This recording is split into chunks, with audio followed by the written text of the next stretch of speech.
So Antonio Davis, he's a quadriplegic artist from Chicago who's gained fame and notoriety around the country. He's even nabbed the attention of President Barack Obama. But it's the love between him and his wife Juanita that is making headlines. After more than 20 years of marriage and multiple health challenges, sometimes reporter Maudlyne Ihejirika shows us how they found a way to live a multi-hued life. What was that first meeting like for this love story? Well, it truly is a love story. So, first it's like, okay, it could be it could end in a tragedy, but this is a young man who has a will to overcome. And he moves into a nursing home. He begins to work really hard toward rehabilitation. Juanita's there to see her father, who happens to be the roommate of this young man, but neither one knows. She takes his wheelchair and spins him around and looks at him and says, "What are you doing here? You're too young to be here."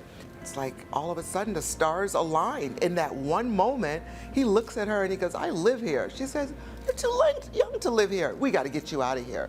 And that's all she wrote. The two were instantly in love. That's beautiful. It's so beautiful. Since 1997, is that correct? 1997. Wow. June 27, 1997. And they got married exactly a year to the date, June 27, 1998. That is really, really cool. Beautiful. But then you add to the story here, Juanita ends up needing some support as well. Juanita starts to get ill. So she starts to get sick and they're not sure what's going on. She's back and forth to doctors and she gets the diagnosis of lupus. So that in itself is challenging enough. But then soon after that comes a rare lung disease and then a degenerative muscle disease, diabetes, hypertension. She was married to a quadriplegic who she presumably was the caregiver for, and all of a sudden the quadriplegic is now her caregiver.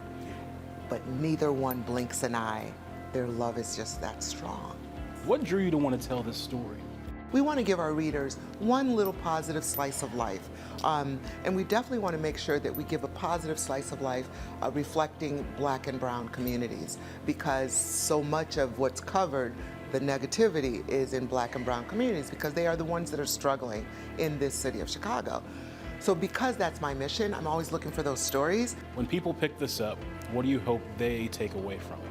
I hope that they take away a little inspiration, that they say, wow, gosh, if these two can do it, clearly if Antonio can do it, have this full life that we haven't even talked about, his friendship with Obama, can go from such tragedy to this full life, I guess maybe I got first world problems. I'd say something we can all learn from, right? Yeah.